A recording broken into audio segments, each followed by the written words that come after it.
Hello बच्चों, good evening. अभिनव science school की online class में आप सबका हार्दिक स्वागत है, आपका हार्दिक अभिनंदन है। प्यारे बच्चों, हम लोग आपकी फिजिक्स फर्स्ट का चैप्टर नंबर 8 गुरुत्वाकर्षण पढ़ रहे थे और लास्ट लेक्चर में हम लोगों ने गुरुत्वीय त्वरण को प्रभावित होने वाले कारकों के बारे में पढ़ा था। ठीक है, आज हम नया टॉपिक स्टार्ट करते हैं। ठीक है, और आज का आपका जो टॉपिक है वो रहेगा ग्रेविटेशनल फील्ड यानी गुरुत्वीय क्षेत्र। प्यारे बच्चों, ब्रह्मांड का प्रत्येक कण यानी ब्रह्मांड का प्रत्येक वो पिंड जो द्रव्यमान का गुण रखता है वो अपना गुरुत्वीय क्षेत्र बनाता है, यानी हर एक कण बनाता है। ठीक है, हम लोग इस चैप्टर में हमारा जो अर्थ है, हमारा जो पृथ्वी है, यह जो गुरुत्वीय क्षेत्र बनाता है इसके बारे में ज़्यादा चर्चा करेंगे। तो आज की क्लास हम लोग स्टार्ट करते हैं। तो प्यारे बच्चों, आप लोग कॉपी पेन लेकर बैठ जाएं, साथ साथ में आप नोट्स बनाएंगे। तो स्टार्ट करते हैं बच्चों आज की क्लास। ठीक है, तो आप लोग हेडिंग डाल लेंगे बच्चों, ग्रेविटेशनल फील्ड यानी गुरुत्वीय क्षेत्र, है ना। किसको बोलते हैं? सबसे पहले आप इसका डेफिनेशन लिखिए। किसी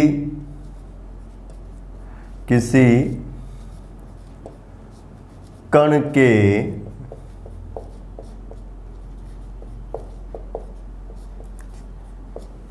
चारों ओर का वो क्षेत्र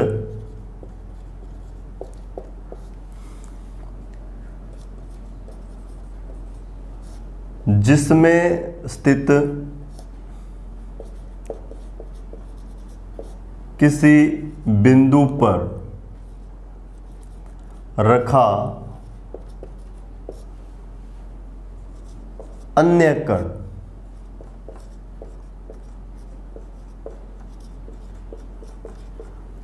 गुरुत्वाकर्षण बल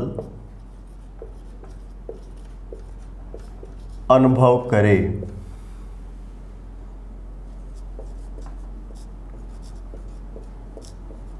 उस कण का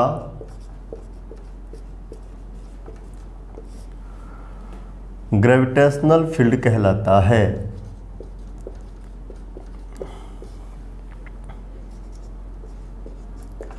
यानी बच्चों गुरुत्वीय क्षेत्र कहलाता है ना। एक बार आप दोबारा देखें इसका परिभाषा क्या है।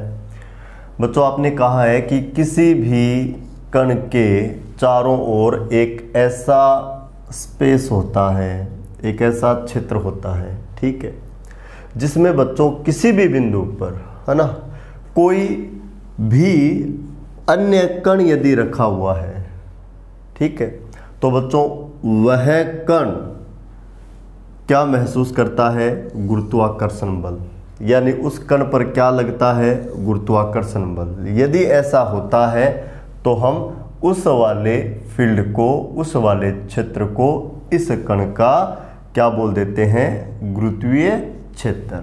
देखो कैसे, आप लोगों ने न्यूटन का गुरुत्वाकर्षण का सार्वत्रिक नियम पढ़ा है। आपने कहा है कि ब्रह्मांड का प्रत्येक कण ब्रह्मांड के अन्य प्रत्येक कण को आकर्षण के बल से अपनी ओर खींचता है और उसे हम लोग क्या बोलते हैं? गुरुत्वाकर्षण बल। तो बच्चों आप लोग देखिए कि यहाँ पर एक बिंदु द्रव्यमान का एक कण रखा हुआ है। क्या रखा हुआ है? बिंदु द्रव्यमान का एक कण रखा हुआ है। इसके चारों ओर का जो एरिया है, जो स्पेस है, जो क्षेत्र है, 3 डायमेंशनल, है ना, चारों ओर का जो स्पेस है बच्चों, है ना, उसमें देखो बच्चों बहुत सारे पॉइंट्स हैं। उनमें से मान लीजिए कोई ये वाला पॉइंट है, यहाँ पर कोई m0 द्रव्यमान का अन्य कण रखा है। ये वाला जो पॉइंट है इसको मैंने बोल दिया बच्चों A।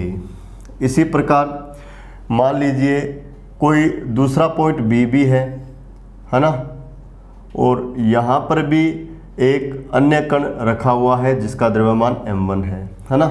इसी प्रकार कोई अन्य बिंदु भी है, मैं मान लेता हूँ कि माना ये वाला है C, और यहाँ पर भी एक कण रखा हुआ है जिसका द्रव्यमान बोलो कितना है? m3। ठीक है, तो आप लोगों ने कहा है कि ब्रह्मांड का प्रत्येक कण ब्रह्मांड के अन्य प्रत्येक कण पर गुरुत्वाकर्षण का बल लगाता है ना। न्यूटन का गुरुत्वाकर्षण का सार्वत्रिक नियम है। तो बच्चों ये वाला जो कण है, ये वाला कण जो है वो ए पर रखे इस कण को, ए पर रखे इस कण को न्यूटन के गुरुत्वाकर्षण के सार्वत्रिक नियम से अपनी ओर खींचेगा, यानी इस पर गुरुत्वाकर्षण का बल लगाएगा, ग्रेविटेशनल फोर्स लगाएगा, है ना।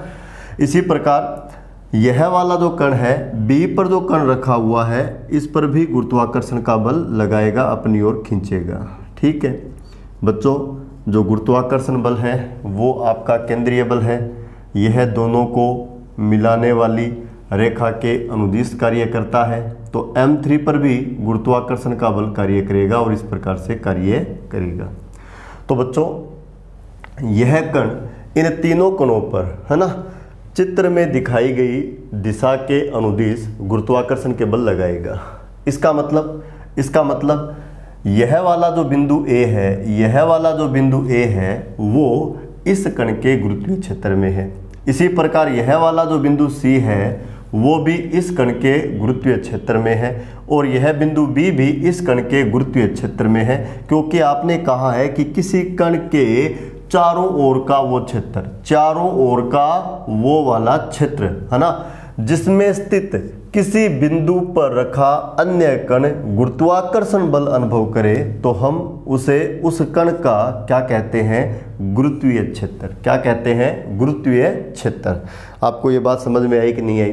चलो इसी चीज़ को हम लोग एक अन्य एग्जाम्पल से समझते हैं, एक अन्य उदाहरण से समझते हैं। मान लीजिए बच्चों आपके पास ये m द्रव्यमान का एक कण है ना, और मुझे इस कण का गुरुत्वीय क्षेत्र जो है उसको डिफाइन करना है।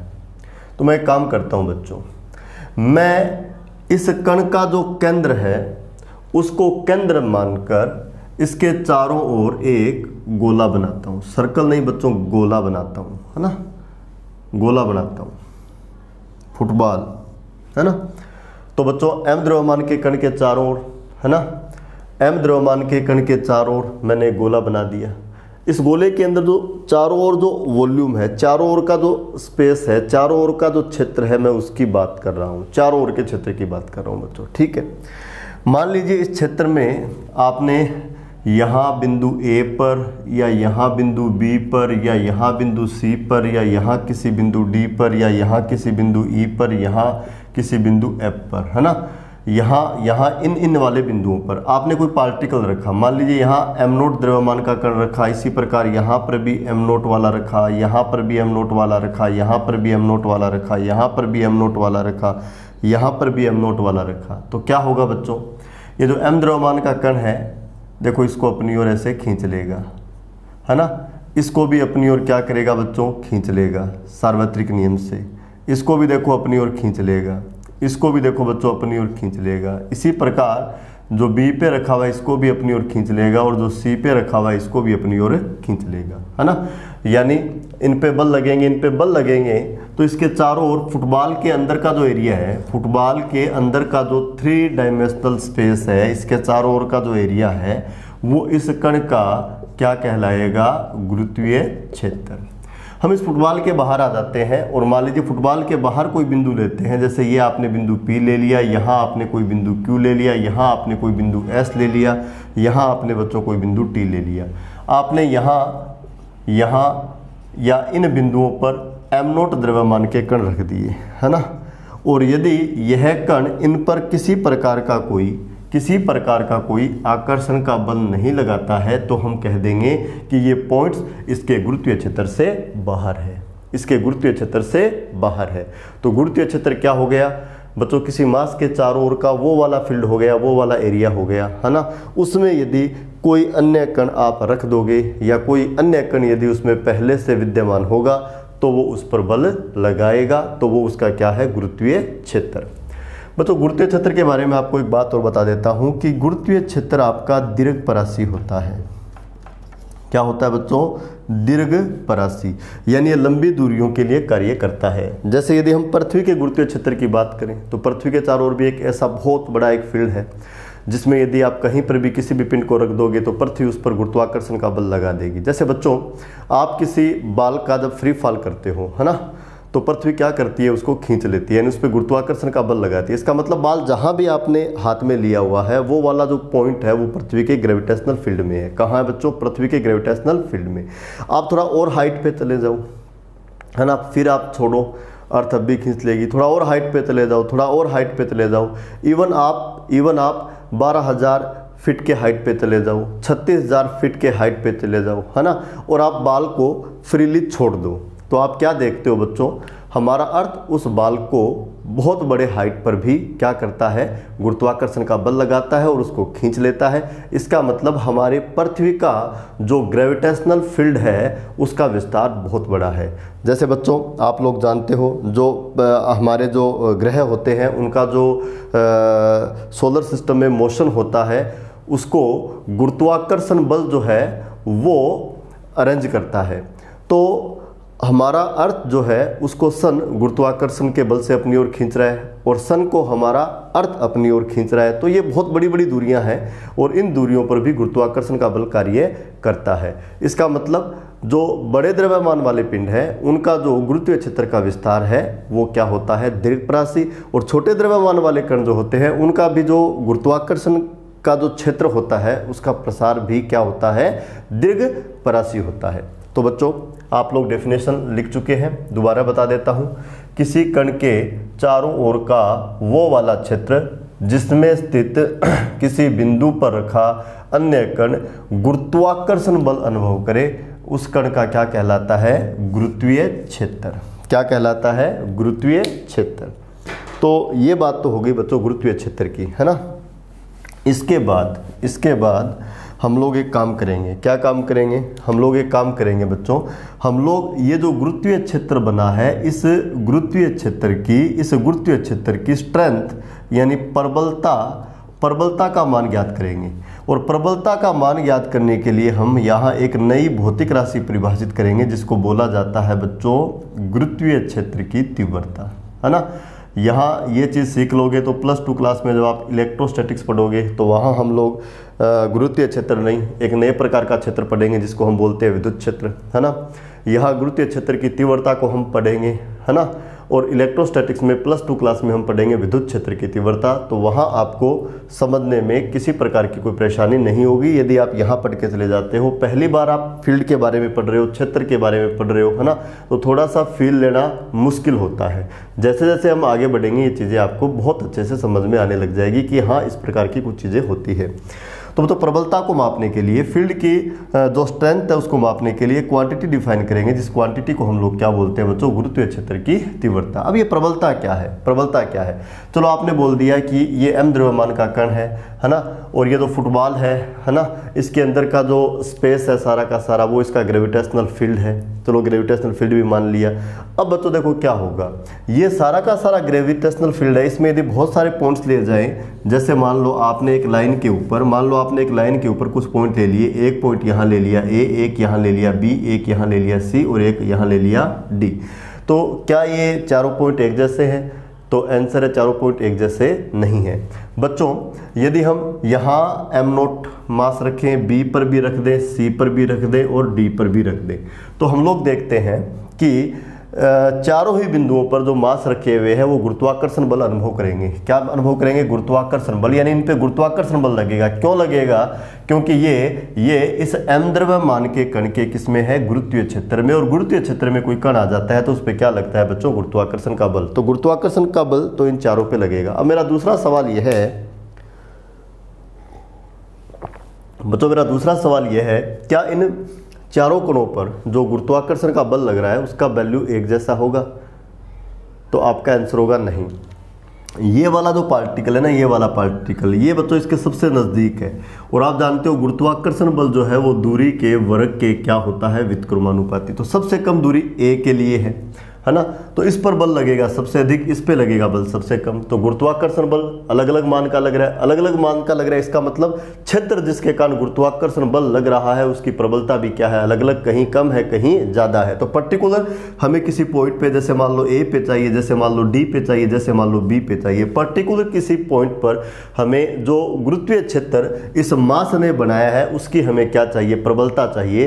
तो इसके लिए हम एक फिजिकल क्वांटिटी डिफाइन करते हैं जिसको हम लोग बोलते हैं बच्चों गुरुत्वीय क्षेत्र की तीव्रता। क्या बोलते हैं, गुरुत्वीय क्षेत्र की तीव्रता। तो बच्चों अगला हेडिंग आपको डालना है, इससे पहले एक नोट लगा के लिख लीजिएगा, एक नोट लगा के लिख दीजिएगा। किसी कण के, कोई भी कण, चाहे आपका अर्थ हो या कोई अन्य वाला पार्टिकल हो, किसी कण के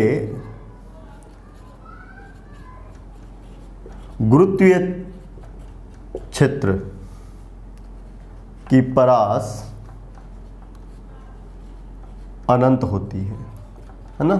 क्योंकि आपने तो कहा है कि जो आपका गुरुत्वाकर्षण का बल है वो बहुत लंबी लंबी दूरियों के लिए कार्य करता है ना। तो इसका मतलब इसका रेंज है वो क्या हो गया बच्चों, अनंत हो गया, है ना। अब आप हेडिंग डाल के लिखिए बच्चों, अब आप हेडिंग डाल के लिखिए, नया हेडिंग डाल के लिखिए, गुरुत्वीय क्षेत्र की तीव्रता। हेडिंग डाल के लिखिए आप लोग, गुरुत्वीय क्षेत्र की तीव्रता। इसको सिंबल दिया गया है E, उर्धड़ में लिखा गया है G। इसको बोलते हैं बच्चों ग्रेविटेशनल फील्ड इंटेंसिटी। नया क्वांटिटी डिफाइन कर रहे हैं। जैसे बच्चों न्यूटन्स लॉ ऑफ मोशन पढ़ते थे, है ना, उसमें फर्स्ट लॉ के बाद जब सेकंड लॉ पढ़ते थे तो सेकंड लॉ से पहले क्वांटिटी डिफाइन किया था लीनियर मोमेंटम, याद आ रहा है ना, P, जिसको हम रेखीय संवेग कहते थे। क्या बोलते थे कि मास और वेलोसिटी का जो प्रोडक्ट है उसको क्या बोलेंगे, लीनियर मोमेंटम P, और फिर सेकंड लॉ ऑफ मोशन में उसको हम लोग काम में लेते थे। ठीक इसी प्रकार इस चैप्टर को आगे बढ़ाना है तो हम लोग यहाँ एक नया क्वांटिटी डिफाइन करेंगे। यह है, कोई सवाल नहीं बनेगा कि ये क्वांटिटी ऐसे ही क्यों डिफाइन की गई है। जैसे मास और वेलोसिटी के प्रोडक्ट को हम क्या बोलते हैं, लीनियर मोमेंटम, और डायरेक्ट याद रखते हैं कि P बराबर होता है m गुणा V। ऐसे ही बच्चों आपको याद रखना है, आपको डायरेक्ट याद रखना है कि गुरुत्वीय क्षेत्र की तीव्रता होता है F बटा m। क्या होता है बच्चों, F बटा m। तो मैं लिखने जा रहा हूं, आप लोग देखिए, किसी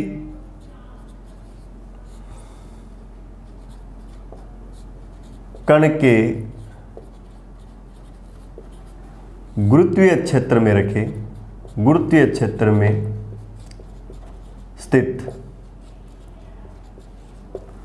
किसी बिंदु पर रखे एकांक परीक्षण द्रव्यमान के पिंड पर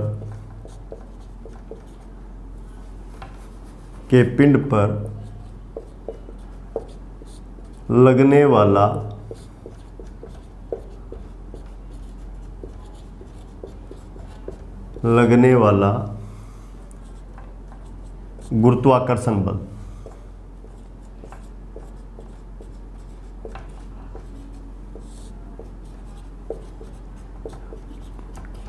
गुरुत्वीय क्षेत्र की तीव्रता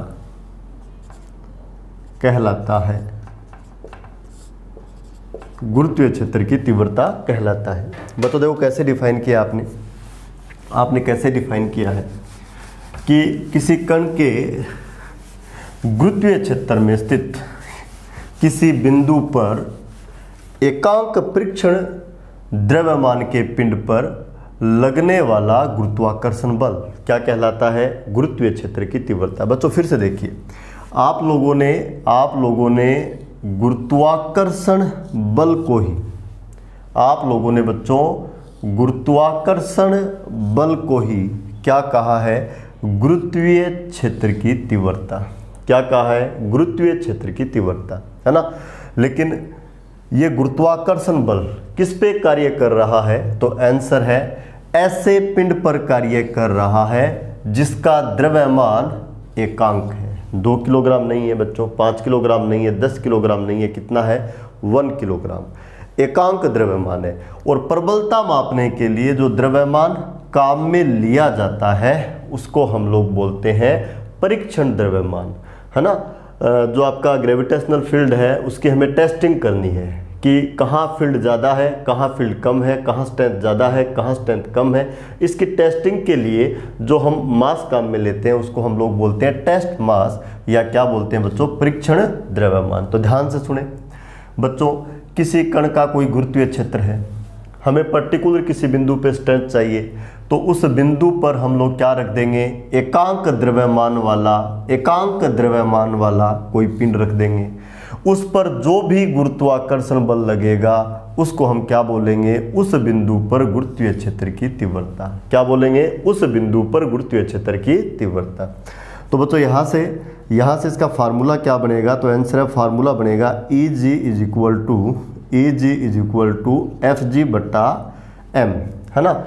और यदि परीक्षण द्रव्यमान को m0 से लिखा जाए तो ये बन जाएगा F बटा m0, और वेक्टर फॉर्म में लिखें तो ये इस तरह से लिखा जाएगा, vector Eg is equal to vector Fg divided by m0। आप नोट कर लें। अब ये चीज़ आई कैसे, मान लीजिए बच्चों ये आपके पास एक m द्रव्यमान का कण है, ओके, और इससे r दूरी पर किसी बिंदु P पर, बच्चों ध्यान देना ये बिंदु जो P है ना वो इसके गुरुत्वीय क्षेत्र में है ना, m द्रव्यमान के कण के गुरुत्वीय क्षेत्र में है। मेरे को उस क्षेत्र की स्ट्रेंथ चाहिए, प्रबलता चाहिए, यानी मेरे को क्या चाहिए, गुरुत्वीय क्षेत्र की तीव्रता चाहिए। तो मैं क्या काम करूँगा, मैं यहाँ पर टेस्ट मास रख दूंगा, एक ऐसा पार्टिकल रख दूंगा बेटा जिसका मास बोलो कितना है, m0। कितना है बोलो, m0। तो आपको पता है बच्चों ये वाला पार्टिकल इस वाले पार्टिकल पर गुरुत्वाकर्षण का बल लगाएगा, है ना, केंद्रीय बल है, मिलाने वाली रेखा के अनुदिश लगेगा, आकर्षण की प्रकृति का होता है तो ऐसे वाला बल लगेगा। तो देखो बच्चों पॉइंट P पर आपने जो मास रखा वो कितना था, m0, और माना इस पे इसने जो फोर्स लगाया वो कितना था, Fg। तो m0 मास के ऊपर जो फोर्स लगेगा उसको आपने किससे लिख दिया, Fg से, है ना। भाई आपका ग्रेविटेशनल फील्ड है और ग्रेविटेशनल फील्ड में कोई भी पॉइंट है वहां आप कोई भी मास रख दो, चाहे जैसे मैंने तो m0 रख दिया, है ना, आप कोई भी मास रख दो बच्चों, उस पर ग्रेविटेशनल फोर्स तो लगेगा ही लगेगा, है ना। तो m0 पे कितना लग रहा है बच्चों, Fg। तो बताओ एकांक पे कितना लगेगा, तो आंसर है Fg बटा m0। तो ध्यान दे बच्चों Fg बटा m0 क्या है, force on per unit mass, यानी ये फोर्स नहीं है, force on per unit mass है। बट्टे में क्या है बच्चों, द्रव्यमान है, तो ये force on per unit mass है, यानी ये क्वांटिटी जो है ना, ये अनुपात जो है ना वो एकांक द्रव्यमान पे लगने वाला बल है। और आपने बच्चों आपने जो नया क्वांटिटी डिफाइन किया है जिसको आपने गुरुत्वीय क्षेत्र की तीव्रता बोला है, उसको क्या बोला है कि एकांक द्रव्यमान के पिंड पर लगने वाला गुरुत्वाकर्षण बल, और ये एकांक द्रव्यमान के पिंड पे लगने वाला गुरुत्वाकर्षण बल है। तो यही आपका क्या है, गुरुत्वीय क्षेत्र की तीव्रता। अब फिर देखो बच्चों ये तीव्रता कोई नई चीज नहीं है, ये तीव्रता आपका गुरुत्वाकर्षण बल ही है ना। लेकिन एक पर्टिकुलर केस में 2 किलोग्राम पे नहीं, 3 किलोग्राम पे नहीं, 4 किलोग्राम पे नहीं बच्चों, एकांक किलोग्राम पे लगने वाला बल है, एकांक किलोग्राम पे लगने वाला बल है, लेकिन है तो बल। इसका मतलब इसका डायरेक्शन क्या होगा, तो आंसर जो फोर्स का डायरेक्शन होगा वही होगा, क्योंकि इंटेंसिटी है क्या, फोर्स ही है। अरे इंटेंसिटी है क्या, फोर्स ही है। इसका मतलब इसको वेक्टर फॉर्म में लिखेंगे तो वेक्टर Eg बराबर आएगा वेक्टर Fg बट्टा m0, यानी जो डायरेक्शन फोर्स का होगा वही डायरेक्शन किसका होगा, इसे इंटेंसिटी का होगा। ठीक है, तो यदि सामान्य शब्दों में इसको डायरेक्ट याद रखा जाए तो आप सीधा बोल सकते हो कि एकांक द्रव्यमान के पिंड पर लगने वाला गुरुत्वाकर्षण बल, है ना बच्चों। ये वाला जो अनुपात है ना, ये वाला अनुपात, इसको हमने बोला है ग्रेविटेशनल फील्ड इंटेंसिटी। ये क्या है, तो आंसर है ये है force on per unit mass, यानी एकांक द्रव्यमान पे लगने वाला गुरुत्वाकर्षण बल। तो बच्चों एकांक द्रव्यमान के पिंड पर लगने वाला जो गुरुत्वाकर्षण बल है उसको हम लोग क्या बोल देते हैं, गुरुत्वीय क्षेत्र की तीव्रता। क्या बोल देते हैं, गुरुत्वीय क्षेत्र की तीव्रता। तो ये हम लोगों ने एक नया क्वांटिटी डिफाइन किया है, आप लोगों को याद रखना है। मैं फिर आपको बता देता हूं बच्चों, आपसे यदि पूछा जाए कि ग्रेविटेशनल फील्ड इंटेंसिटी क्या है तो आपका जवाब क्या होगा, gravitational force on per unit mass. Gravitational force on per unit mass, यानी एकांक द्रव्यमान के पिंड पर लगने वाला गुरुत्वाकर्षण बल क्या होगा बच्चों, गुरुत्वीय क्षेत्र की तीव्रता, है ना। तो Eg बराबर Eg बराबर क्या हो गया, एफ जी बट्टा एम नोट, एफ जी बट्टा एम नोट। ओके, अब नया क्वांटिटी डिफाइन कर लिया तो वही लिख लेंगे कि इसका यूनिट क्या होगा, इसका डायमेंशन क्या होगा, ये वेक्टर है या फिर ये स्केलर है, ये सब चीज़ें लिख लेते हैं। तो बच्चों नोट लगा के लिखिए, आप नोट लगा के लिखिए नोट, और नोट में लिखिए बच्चों आप नंबर फर्स्ट, नंबर फर्स्ट यह है सदिश राशि है, यह सदिश राशि है, सदिश राशि है। अब सदिश राशि है तो इसका डायरेक्शन भी होगा, स्टार लगा के लिख लो, इसके लिए स्टार लगा के लिख लो, इसका डायरेक्शन क्या होगा। तो लिखिए बच्चों इसकी दिशा, इसकी दिशा एकांक द्रव्यमान के पिंड पर लगने वाले गुरुत्वाकर्षण बल की दिशा में होती है। भाई गुरुत्वाकर्षण बल ही होता है, तो बच्चों इसका दिशा जो है वो गुरुत्वाकर्षण बल के दिशा में ही होगा। चलो ये पहली बात होगी। कौन सी राशि है ये, सदिश राशि। इसका दिशा क्या होता है, तो आंसर है बच्चों एकांक द्रव्यमान के पिंड पर लगने वाले गुरुत्वाकर्षण बल की दिशा में। ओके, नंबर 2 बात लिख लेते हैं, इसका एसआई मात्रक, एसआई मात्रक। तो बच्चों इसका फॉर्मूला लिखेंगे सबसे पहले, मैग्नीट्यूड की फॉर्म में लिख लेता हूं मैं, है ना। तो क्या है बोलो, force on per unit mass. तो ऊपर तो आपका न्यूटन है और नीचे आपका मास है, तो क्या बनेगा किलोग्राम। तो इसका जो ऐसा यूनिट है वो क्या बन गया बच्चों, न्यूटन पर किलोग्राम। क्या बन गया, न्यूटन पर किलोग्राम। ओके, अब नंबर 3 इसका लिख लेते हैं डायमेंशन। क्या लिख लेते हैं बच्चों, डायमेंशन। चाहो तो डायमेंशन के लिए फिर से फॉर्मूला लिख दो, है ना, फिर से फॉर्मूला लिख दो। फॉर्मूला याद हो जाना चाहिए हर बच्चे को। ऊपर फोर्स है, फोर्स 112 बट्टे में मास है, बोलो क्या होगा m1। तो ये तो कट जाना है, तो m तो बोलो क्या हो जाना है बच्चों 0। तो ये क्या बन जाएगा m0 L1T-2। क्या है ये, गुरुत्वीय क्षेत्र की तीव्रता का डायमेंशन। क्या है ये, गुरुत्वीय क्षेत्र की तीव्रता का डायमेंशन। चलो अब एक आर्टिकल करते हैं हम लोग, अब एक आर्टिकल करते हैं बच्चों, अब एक आर्टिकल करते हैं।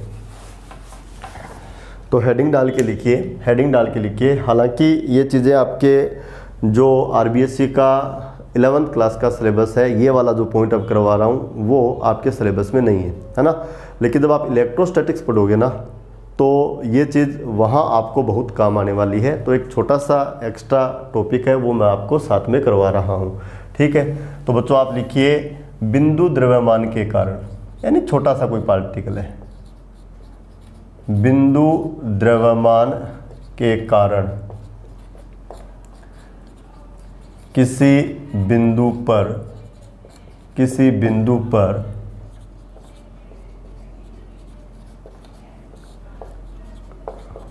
गुरुत्वीय क्षेत्र की तीव्रता,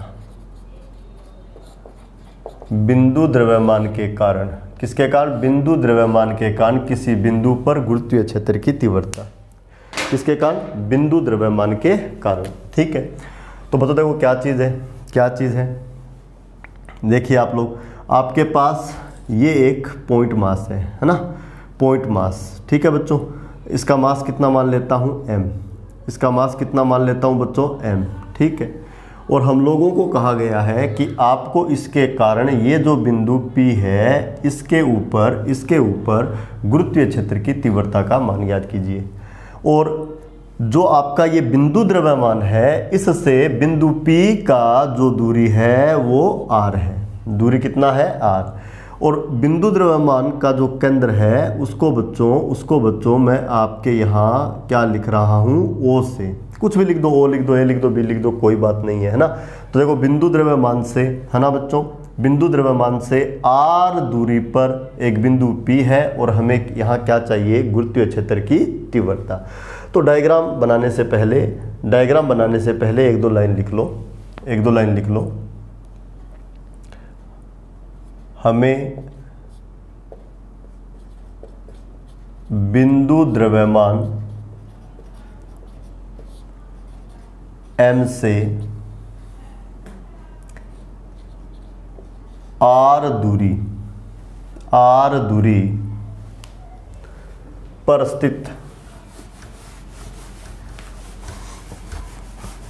r दूरी पर स्थित बिंदु P पर गुरुत्वीय क्षेत्र की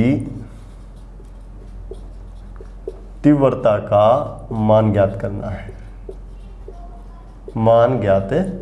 है, ठीक है। तो बच्चों एक पिंड है जिसका द्रव्यमान m है, हमें इससे कितनी दूरी पर, r दूरी पर बिंदु P पर क्या ज्ञात करना है, गुरुत्वीय क्षेत्र की तीव्रता। ये बिंदु P इसके गुरुत्वीय क्षेत्र में है, ठीक है। तो बच्चों हम लोग क्या करेंगे इसके लिए, हम लोग बच्चों जो आपका बिंदु P है यहाँ पर एक टेस्ट मास रखेंगे। क्या रखेंगे बच्चों, टेस्ट मास, ठीक है। फर्स्ट टाइम इस तरह की चीज़ें आप कर रहे हो, इस तरह की कैलकुलेशन आप कर रहे हो, आपको थोड़ा एक बार हो सकता है अजीब सा लगे, लेकिन एक दो बार इन चीज़ों को आप पढ़ोगे ना तो आपको ये चीज़ें अच्छी लगने लग जाएगी, ठीक है। तो बच्चों डायग्राम बना लिया आपने। डायग्राम बनाने के बाद आपको लिखना है, पॉइंट P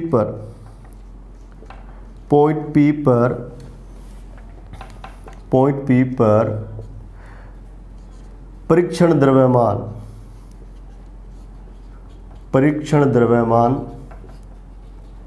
m0 रख देते हैं, तो बच्चों यहाँ पर आपने क्या काम किया, एक टेस्ट मास m0 रख दिया, ठीक है। अब आप लिखोगे न्यूटन के गुरुत्वाकर्षण के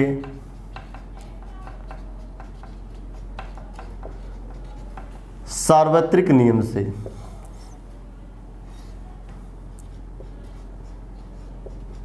परीक्षण द्रव्यमान m0 पर लगने वाला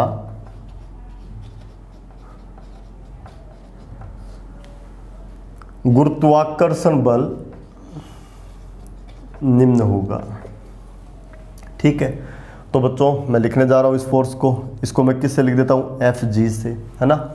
m0 पर ये m कितना वाला फोर्स लगाएगा, तो आप बोलोगे g, दोनों पिंडों के द्रव्यमानों का गुणनफल, तो m गुणा m0, पहले पिंड का मास है m, दूसरे पिंड का मास है m0, तो m गुणा m0 बट्टा दोनों के बीच की दूरी का वर्ग, और दूरी कितनी है r, तो आप लोग क्या लिखोगे r², और इसको आपने बोल दिया इक्वेशन नंबर 1। और ये वाला जो ग्रेविटेशनल फोर्स है ये m0 के मास पे लग रहा है, और इसको यदि आपको प्रदर्शित करना है तो आप इसके ऊपर एक एरो लगा दिए, और ये वाला जो एरो है, ये वाला जो तीर है वो m0 पे लगने वाले गुरुत्वाकर्षण बल को बताता है, ठीक है। ये आपने क्या निकाल लिया बच्चों, तो आंसर है P पे रखे टेस्ट मास पे लगने वाला बल, P पर रखे टेस्ट मास पे लगने वाला बल, जबकि आपको तो P पे क्या चाहिए थी, इंटेंसिटी, क्या चाहिए थी, इंटेंसिटी। तो लिखिए बच्चों, गुरुत्वीय क्षेत्र की तीव्रता की परिभाषा से, गुरुत्वीय क्षेत्र की तीव्रता की परिभाषा से तीव्रता क्या होती है बच्चों, तीव्रता तो होती है force on per unit mass. m0 पे लगने वाला फोर्स नहीं बच्चों, किस पे लगने वाला फोर्स, यूनिट मास पे लगने वाला फोर्स। तो आपने तो जो Fg निकाला है ये तो m0 पे लगने वाला है, इस m0 पे लगने वाला है, आपको यूनिट मास पे चाहिए तो Fg बटा m0 निकाल लो, और यही आपका क्या होगा, इंटेंसिटी, ठीक है। तो लिख दो, 1 से मान रखने पर, अब भैया 1 से मान रख दो, 1 से मान रख दो बच्चों, तो ये आ जाएगा Eg बराबर 1 से Fg देखो आपका ये रहा, है ना, क्या है बोलो, G गुणा m0 और बट्टा में क्या है r², और इसको आप डिवाइड करोगे किससे, m0 से, तो m0 यहाँ आ जाना है, तो m0 तो देखो कैंसिल हो गया, और आपके पास क्या आ गया, Eg is equal to Gm बट्टा r², और इसको मैं बोल देता हूँ 2 नंबर, और यही आपकी गुरुत्वीय क्षेत्र की तीव्रता है। ये क्या है बच्चों, तो मैं आपको बता देता हूँ, पॉइंट मास आपके पास m है, इससे r दूरी पर आपके पास कोई पॉइंट P है, ये उस पॉइंट P पर क्या है, गुरुत्वीय क्षेत्र की तीव्रता, क्या है बच्चों, गुरुत्वीय क्षेत्र की तीव्रता, है ना, कितनी है, G गुणा, है ना, वो पॉइंट मास, ये वाला पॉइंट मास, बट्टा में क्या आता है बच्चों, पॉइंट मास से पॉइंट जो होता है उसका जो दूरी होता है उसका वर्ग आता है ना, G गुणा, बोलो क्या आएगा, मास, डिवाइडेड बाय क्या आएगा, मास से पॉइंट का दूरी जो है उसका वर्ग, यानी जीएम बटा आर स्क्वायर। क्या आएगा बच्चों, जीएम बटा आर स्क्वायर। लिखिए, जो कि बिंदु द्रव्यमान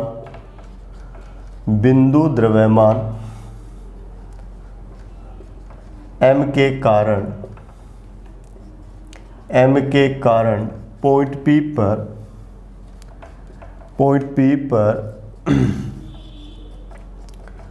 गुरुत्वीय क्षेत्र की तीव्रता। ओके, पॉइंट P पर क्या है बच्चों, गुरुत्वीय क्षेत्र की तीव्रता। तो भाई निकालने के लिए क्या क्या, पॉइंट मास m के कारण चाहिए, कहाँ चाहिए, P पर। तो यहाँ क्या रख लिया, टेस्ट मास। टेस्ट मास पे जो फोर्स लगेगा वो हमने गुरुत्वाकर्षण के सार्वत्रिक नियम से लिख लिया, वो आ गया ये। तीव्रता का परिभाषा क्या होता है बच्चों, फोर्स डिवाइडेड बाय टेस्ट मास। ठीक है, आपने ग्रेविटेशनल फोर्स का वैल्यू रखा तो आपके पास Eg बराबर क्या आ गया, जीएम बटा आर स्क्वायर। क्या आ गया, जीएम बटा आर स्क्वायर, है ना। अब यदि आप चाहो तो बच्चों यह जो डायग्राम बना है इसमें आप इस तीव्रता को भी दिखा सकते हो। ये एक सदिश राशि है तो इसका मैग्नीट्यूड कितना है, तो मैग्नीट्यूड तो आप लोगों को दिखाई दे ही रहा है। बोलो बच्चों मैग्नीट्यूड कितना है, जीएम बटा आर स्क्वायर, है ना।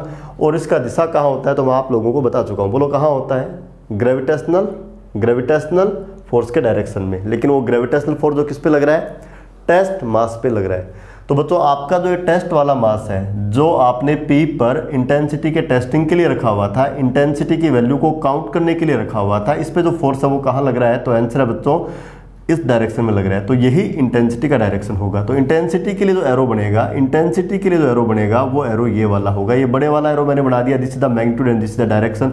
और ये जो मैंने रेड कलर का एरो बनाया है, ये क्या बताता है, गुरुत्वीय क्षेत्र की तीव्रता को। क्या बताता है, गुरुत्वीय क्षेत्र की तीव्रता को। चलो, यदि इसको सदिश रूप में लिखना हो तो ये चीज़ जो है वो आपको सदिश रूप में लिखनी हो तो डायग्राम में ये दोनों एरो दिखा दो बच्चों। ये वाला एरो, ब्लैक वाला एरो किसको बताता है, टेस्ट मास पे लगने वाले फोर्स को। और रेड वाला जो एरो है वो किसको बताता है, पॉइंट P पर ग्रेविटेशनल फील्ड इंटेंसिटी को। जो किसके कारण बनी है, इसके कारण बनी है। इसका मैग्नीट्यूड कितना है बच्चों, जीएम बटा आर स्क्वायर। ठीक है, अब लिख लो बच्चों सदिश रूप में, गुरुत्वीय क्षेत्र की तीव्रता सदिश रूप में। जिन बच्चों का थोड़ा वेक्टर कमज़ोर है उनको फिर यहाँ दिक्कत आने वाला है। इसको वेक्टर फॉर्म में लिख रहा हूँ बच्चों, वेक्टर फॉर्म में लिख रहा हूँ तो इसको ऐसे लिखूंगा, देखो जीएम बटा आर स्क्वायर और यहाँ लिखूंगा माइनस आर कैप। ये मैंने इसको वेक्टर फॉर्म में लिख दिया। यहाँ डायरेक्शन का भी पता लग रहा है, मैग्नीट्यूड कितना है तो आंसर है ये है। इसका डायरेक्शन क्या होगा तो आंसर है माइनस आर कैप। अब माइनस आर कैप का मतलब क्या है बच्चों, आर कैप जो होता है उसका जो डायरेक्शन है वो होता है वेक्टर आर की दिशा में, है ना। और जो माइनस आर कैप होता है उसका डायरेक्शन होता है वेक्टर आर की विपरीत दिशा में। तो वेक्टर आर क्या है, तो बच्चों देखो आपको इस पॉइंट मास m के कारण पॉइंट P पे क्या चाहिए था, इंटेंसिटी। तो पॉइंट P का पोजीशन वेक्टर इसके रेस्पेक्ट में क्या होगा, तो आंसर है यदि ये वाला एरो बना दूं, ये वाला इधर वाला एक एरो बना दूं, ये नहीं बनाना आपको, ये वाला एरो यदि मैं बना देता तो ये वाला एरो क्या होता बच्चों, वेक्टर आर। जबकि इस पे फोर्स कहाँ लग रहा है, तो वेक्टर आर का डायरेक्शन ये है पार्टिकल से पॉइंट की ओर, और इस पे फोर्स कहाँ लग रहा है, इसके जस्ट अपोजिट।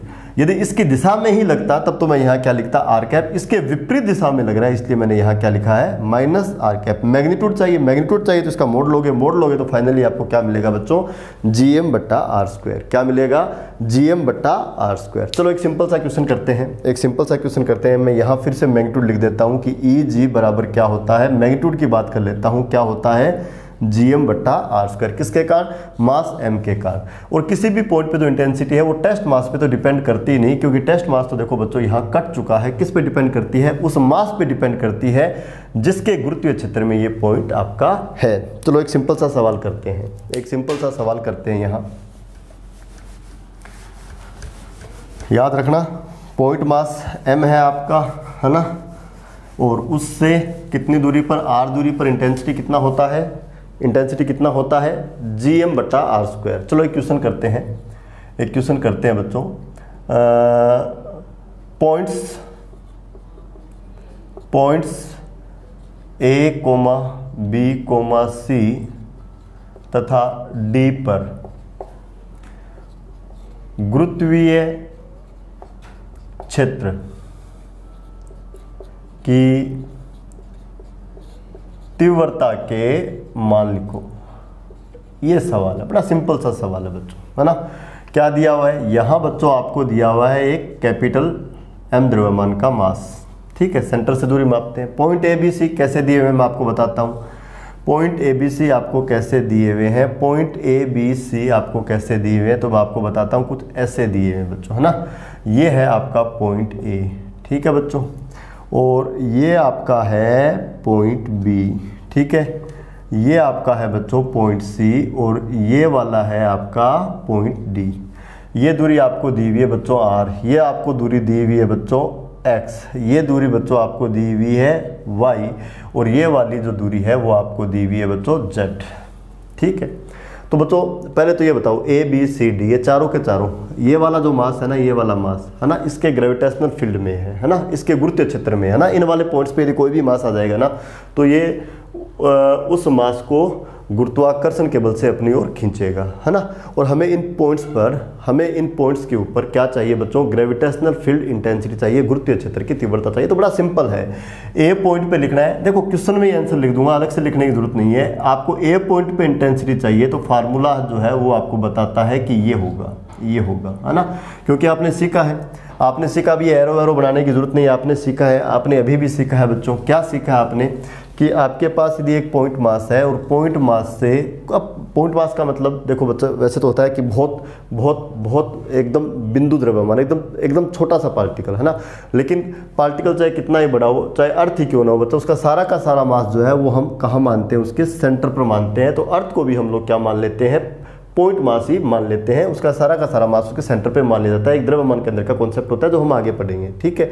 एक अलग से चैप्टर है सेंटर ऑफ मास के लिए, उसमें हम ये चीज़ें पढ़ेंगे। तो बच्चों देखो, आप लोगों ने कहा है कि पॉइंट मास m से r डिस्टेंस के ऊपर यदि कोई पॉइंट p है, तो यहाँ जो इंटेंसिटी बनता है उसका वैल्यू कितना होता है। तो आप लिखते थे, याद करो क्या लिखते थे, g गुणा पॉइंट मास डिवाइडेड बाय, है ना, पॉइंट मास के सेंटर से उस पॉइंट का जो दूरी होता है उसका क्या लिखते थे, वर्ग।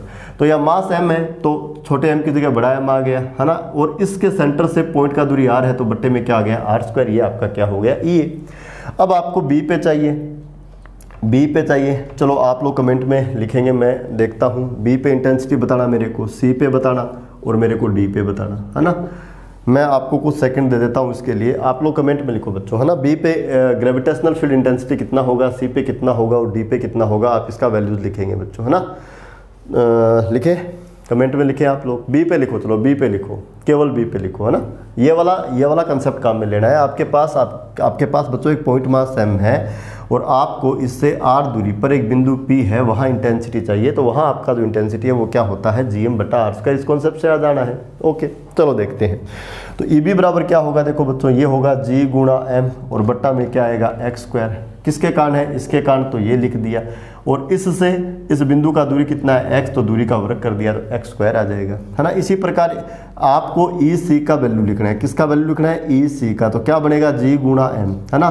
और मास से C पॉइंट का दूरी y है, तो क्या लिख दोगे, y²। x है तो क्या लिख दोगे, x²। r है तो क्या लिख दोगे, r²। और d पे चाहिए तो आप क्या लिखोगे, gm बट्टा, और d का मास से जो दूरी है वो कितना है, z, तो बोलो आप क्या लिखोगे, z²।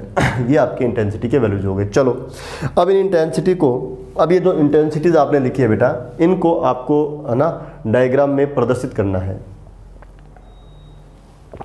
वेक्टर क्वांटिटी है, एरो से शो करते हैं बच्चों।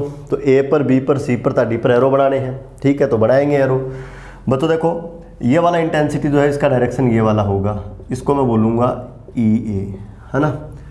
इसी प्रकार इसको मैं क्या बोलूँगा, वेक्टर ED। ये वाला जो एरो बना दिया, ये तो मैग्नीट्यूड लिखा है ऊपर, तो इसको वेक्टर ED बोलूँगा, है ना। इसको क्या बोलूँगा बच्चों मैं, वेक्टर EC। और इसको बोलो मैं क्या बोलूँगा, वेक्टर EB। बच्चों इंटेंसिटी का डायरेक्शन कहाँ होता है, तो आंसर है टेस्ट मास पे जो फोर्स लगता है उसके डायरेक्शन में। तो बच्चों ए पर यदि आपको टेस्ट मास रख के देख लो, आपको डायरेक्शन चाहिए इंटेंसिटी का, तो यहाँ को टेस्ट मास रख के देख लो। ये वाला मास इसको अपनी ओर खींचेगा, सेंट्रल फोर्स है, मिलाने वाली रेखा के उद्देश्य लगेगा, फोर्स इधर लगना है, तो यही आपका इंटेंसिटी का डायरेक्शन हो गया। आपको यदि यहाँ डायरेक्शन चाहिए तो यहाँ आप टेस्ट मास रख के देख लो, है ना। ये वाला मास इस वाले मास को अपनी ओर खींचेगा, सेंट्रल फोर्स मिलाने वाली रेखा के अलोंग लगना है, तो इधर ही लगना है, तो ये वाला इसका डायरेक्शन हो जाएगा ना। टेस्ट मास पे जो फोर्स का डायरेक्शन है, यहाँ रखोगे तो टेस्ट मास पे फोर्स इधर लगना है, यहाँ रखोगे तो टेस्ट मास पे फोर्स इधर लगना है। और टेस्ट मास के ऊपर जिधर फोर्स लगता है वही क्या होता है, इंटेंसिटी का डायरेक्शन। क्योंकि इंटेंसिटी को आपने डिफाइन ही कैसे किया है, एकांक द्रव्यमान के पिंड पे लगने वाला गुरुत्वाकर्षण बल, एकांक द्रव्यमान के पिंड पे लगने वाला गुरुत्वाकर्षण बल, बोलो क्या कहलाता है बच्चों, गुरुत्वीय क्षेत्र की तीव्रता। और किसी पॉइंट मास के कारण तीव्रता कितनी आ गई, gm/r²। चलो अब हम लोग अर्थ के लिए गुरुत्वीय क्षेत्र की तीव्रता निकालते हैं। किसके लिए, अर्थ के लिए। तो बच्चों अगली चीज क्या है, अगली चीज ये है, अगली चीज आपकी ये है, अर्थ से r दूरी पर स्थित पॉइंट P पर गुरुत्वीय क्षेत्र की तीव्रता, गुरुत्वीय क्षेत्र की तीव्रता किसके लिए, अर्थ के लिए। तो बच्चों देखो ये आपका अर्थ है, थोड़ा बड़ा बना दिया मैंने। ये जो अर्थ है इसका मास बोलो कितना है बच्चों, m। अर्थ का मास बोलो कितना है, m, मास ऑफ अर्थ। और इससे r दूरी पर कोई बिंदु P है और आपको यहाँ बोलो क्या चाहिए, इंटेंसिटी। कोई प्रॉब्लम ही नहीं है, इंटेंसिटी आप निकाल चुके हो, Eg बराबर क्या निकाल चुके हो आप, है ना, क्या निकाल चुके हो। यदि यहाँ मास m होता है तो gm/r², कैपिटल M होता है तो g कैपिटल M/r²। तो इस हिसाब से क्या आएगा, g गुणा अर्थ के कारण है तो मास किसका आ जाएगा, अर्थ का। और इस मास से इस पॉइंट का जो दूरी है वो कितना है, r। और ध्यान दें बच्चों, ध्यान दें, मास से दूरी का मतलब है मास के सेंटर से पॉइंट का दूरी हमें मेजर करना है, कितना दिया हुआ है, r। तो बोलो ये क्या आ जाएगा, r², क्या आ जाएगा, r²। तो Eg इज इक्वल टू क्या आ जाएगा, g गुणा me/r²। ये क्या है, अर्थ के कारण किसी पॉइंट के ऊपर इंटेंसिटी है, अर्थ के कारण किसी पॉइंट के ऊपर इंटेंसिटी। तो ये थी बच्चों गुरुत्वीय क्षेत्र की तीव्रता। एक चीज़ अपन और पढ़ लेते हैं, हालांकि फिर मैं आपको कह रहा हूँ कि ये चीज़ हम लोग 11th क्लास में नहीं डिस्कस करते, है ना। लेकिन मैं क्यों डिस्कस कर रहा हूँ, क्योंकि +2 क्लास में हम लोगों को इलेक्ट्रोस्टैटिक्स पढ़ना है और वहाँ हमें विद्युत क्षेत्र की तीव्रता पढ़नी है, वहाँ हमें विद्युत क्षेत्र रेखाएं पढ़नी है। इसलिए बच्चों यहाँ मैं आपको एक कॉन्सेप्ट और बता देता हूँ, एकदम नए नए कॉन्सेप्ट है, इस तरह की चीज़ें हैं जो आपने कभी सुनी नहीं। देखो बच्चों, आपने कभी नहीं सुना कि फील्ड या क्षेत्र नाम का कोई चीज़ होता है ना। स्टार्ट में आपको बताया तो अजीब लगा होगा कि कण के चारों ओर का कौन से वाला क्षेत्र, किसको गुरुत्वीय क्षेत्र बोला, क्यों बोला, किस लिए बोला, है ना। खैर जो भी है, तो अगला जो हेडिंग है वो आप डाल के लिखिए बच्चों, अगला जो हेडिंग है वो आप डाल के लिखिए, गुरुत्वीय क्षेत्र की तीव्रता। क्या बच्चों, सॉरी, गुरुत्वीय क्षेत्र रेखाएं। हेडिंग डाल के लिखिए बच्चों, गुरुत्वीय क्षेत्र रेखाएं, गुरुत्वीय क्षेत्र रेखाएं। ठीक है, किसको बोलते हैं, लिख लीजिए, स्वतंत्र एकांक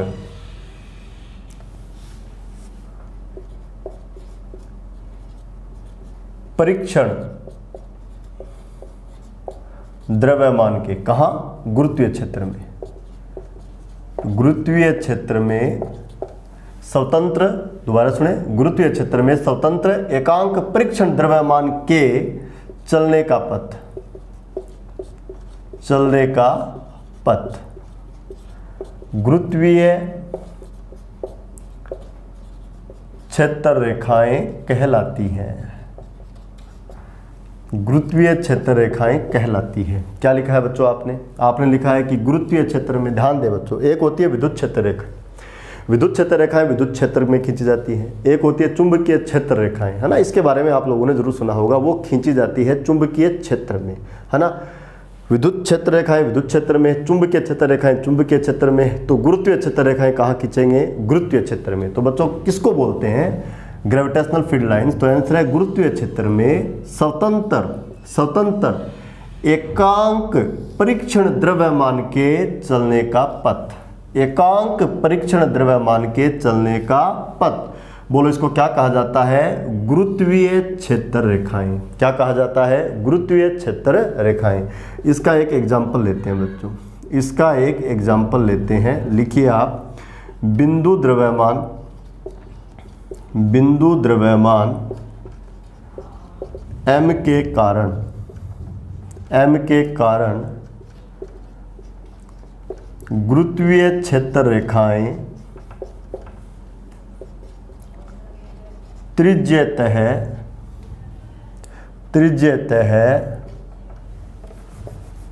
अंतर्मुखी होती है,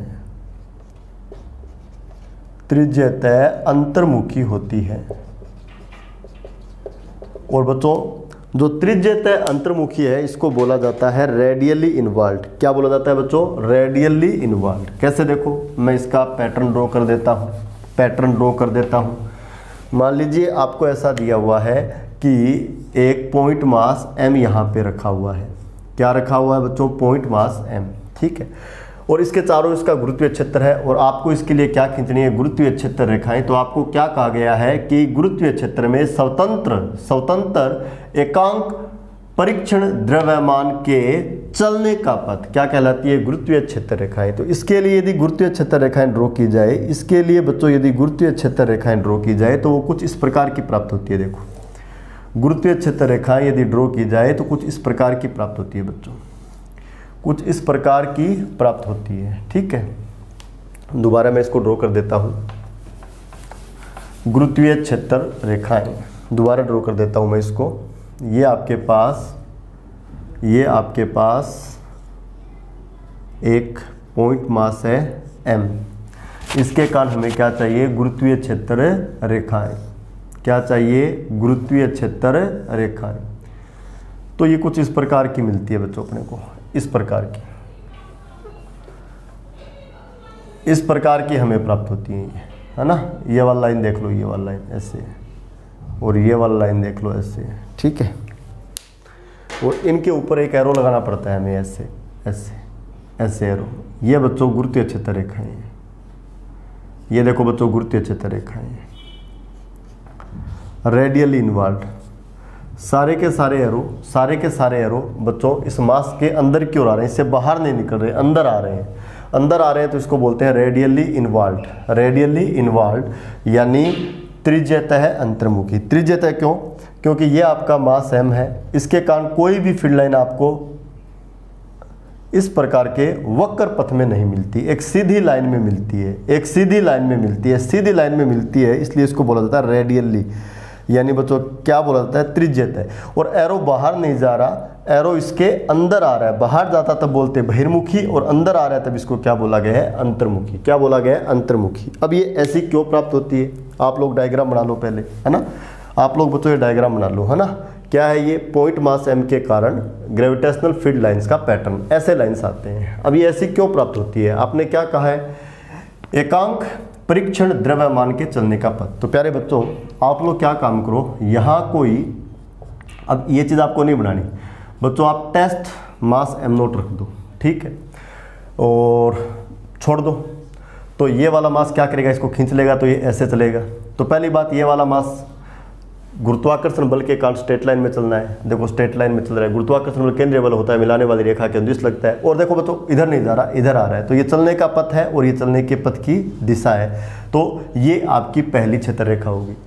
और खींचनी है तो इसके चारों ओर इसका गुरुत्वीय क्षेत्र आपने इस पॉइंट मास m0 को यहाँ पे रख दिया, यहाँ पे रख दिया। तो बच्चों ये वाला मास इस पे गुरुत्वाकर्षण का बल देखो इधर लगाएगा, तो ये ऐसे ऐसे चलते चलते चलते इस पर गिर जाना है, यानी यहाँ पहुँच जाना है ना।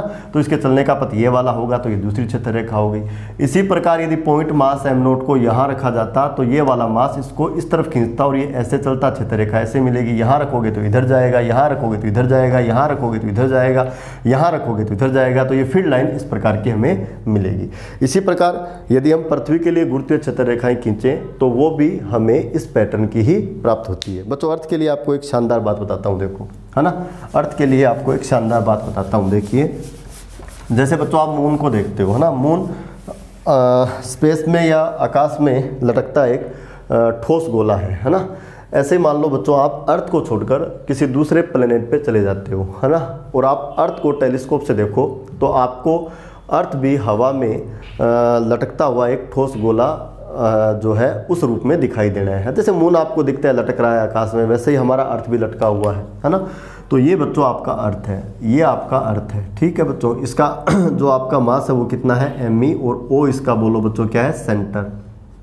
o इसका क्या है? सेंटर। ओके, अब आप लोग क्या काम करो बच्चों, है ना, आप लोग क्या काम करो, आप किसी ऐसे एयरक्राफ्ट में बैठ जाते हो कि आप अर्थ के अर्थ के सरफेस को छोड़कर, है ना। मान लो आप मून पे चले गए या आप ऐसी जगह चले गए जहाँ, जैसे आप मून को देखते हो ना ठोस गोले के रूप में, वैसे ही आपको अर्थ एक ठोस गोले के रूप में दिखाई दे रहा है ना। आप ऐसी स्थिति में आ गए। उसके बाद आप क्या काम करो, आप एयरक्राफ्ट में मान लीजिए बच्चों, आप एयरक्राफ्ट में मान लीजिए यहाँ पहुँचे, आपने एयरक्राफ्ट से अपना हाथ बाहर निकाला और आपके हाथ में एक बाल है और आपने उस बाल को अपने हाथ से ऐसे एकदम से फ्रीली छोड़ दिया ऐसे, तो क्या होगा देखो, क्या होगा देखो बच्चों, इस वाली बाल को, ये वाला जो अर्थ है, जैसे आपका चुंबक लोहे को खींचता है ना, वैसे इस बाल को अपनी ओर खींच लेगा।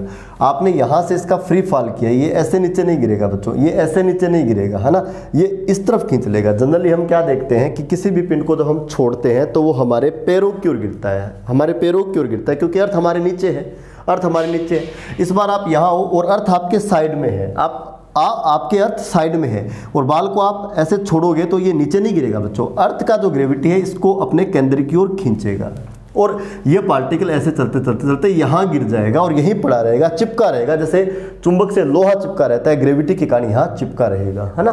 ठीक इसी प्रकार आप क्या काम करते हो, अपने एयरक्राफ्ट को लेकर अर्थ के नीचे आ जाते हो। अर्थ के नीचे आ गए आप यहाँ, ठीक है, आपने वही काम किया, हाथ बाहर निकाला और बाल को छोड़ा, है ना। आपके आंखों के सामने आपने तो एप्पल को नीचे गिरते हुए देखा है, जमीन की ओर गिरते हुए देखा है, पैरों की ओर गिरते हुए देखा है। आज आप क्या देखोगे, जैसे ही आप बाल छोड़ोगे ये ऊपर उड़ेगा हवा में और यहाँ आके गिर जाएगा। अर्थ इसको क्या करती है, गुरुत्वाकर्षण के बल से अपनी ओर खींच लेती है। जैसे चुंबक किसी लोहे के वस्तु को खींचता है, वैसे ही अर्थ भी इसको खींचती है। ठीक है, ऐसे ही आप अर्थ के ऊपर चले गए, ये तो होता ही होता है, और यहाँ आपने इस बाल को छोड़ दिया तो ये ऐसे गिरना है। आप इस तरफ चले गए, यहाँ छोड़ोगे तो ये इस तरफ जाएगा। आप इस तरफ चले गए, यहाँ छोड़ोगे तो ये इस तरफ जाएगा। आप यदि इस तरफ चले गए, यहाँ से छोड़ोगे तो बच्चों ये यहाँ आना है। आप इस तरफ चले गए, यहाँ से छोड़ोगे तो इस तरफ आना है ना। तो ये चीज़ क्या है, ये सब चीज़ क्या है, ये बच्चों अर्थ की गुरुत्वीय क्षेत्र रेखाएं हैं, स्वतंत्र द्रव्यमान के चलने का पथ है, स्वतंत्र द्रव्यमान के चलने का पथ है। यहाँ छोड़ोगे तो ये इस पथ का अनुसरण करके यहाँ गिर जाएगा, यहाँ छोड़ोगे तो यहाँ गिर जाएगा, यहाँ छोड़ोगे तो यहाँ गिर जाएगा, यहाँ छोड़ोगे तो यहाँ गिर जाएगा, यहाँ छोड़ोगे तो यहाँ गिर जाएगा, यहाँ छोड़ोगे तो यहाँ गिर जाएगा, है ना। अब एक चीज़ देखो बच्चों, अर्थ के ऊपर, अर्थ तो आपका गोल है, हवा में लटका हुआ है ना। यहाँ पर भी बस्ती है, यहाँ पर भी बस्ती है, यहाँ पर भी बस्ती है, यहाँ पर भी बस्ती है, यहाँ पर भी बस्ती है, यहाँ पर भी बस्ती है। यहाँ वाले लोग भी टिके हुए हैं, यहाँ वाले लोग भी टिके हुए हैं, यहाँ वाले लोग भी टिके हुए हैं। ये इनके सापेक्ष उल्टे हैं और ये इनके सापेक्ष उल्टे। फिर भी ये टिके हुए क्यों रहते हैं, क्योंकि अर्थ इनको गुरुत्वाकर्षण के बल से अपने केंद्र की ओर खींचती रहती है, तो हम लोग यहाँ टिके हुए हैं, हम लोग यहाँ टिके हुए हैं। किसके कारण, ग्रेविटी के कारण। किसके कारण, ग्रेविटी के कारण। तो बच्चों आज के लेक्चर में हम लोगों ने एक बहुत महत्वपूर्ण टॉपिक डिस्कस किया है। टॉपिक आपका क्या है, ग्रेविटेशनल फील्ड इंटेंसिटी। क्या है, ग्रेविटेशनल फील्ड इंटेंसिटी। फार्मूला आपको जरूर याद रखना है। ग्रेविटेशनल फील्ड इंटेंसिटी का फार्मूला क्या होता है, फोर्स ऑन या gravitational force on per unit mass, यानी Fg/m0। इसको हम बोलते हैं ग्रेविटेशनल फील्ड इंटेंसिटी। और इसको किससे लिखा जाता है बच्चों, Eg से। और ये कौन सा क्वांटिटी है, वेक्टर क्वांटिटी। और इसका डायरेक्शन कहाँ होता है, तो आंसर है गुरुत्वाकर्षण बल की दिशा में होता है। कहाँ होता है, गुरुत्वाकर्षण बल की दिशा में होता है। तो आज की जो हमारी क्लास है उसको बच्चों हम लोग यहीं कंप्लीट करेंगे। मिलते हैं नेक्स्ट लेक्चर में। Okay, thank you.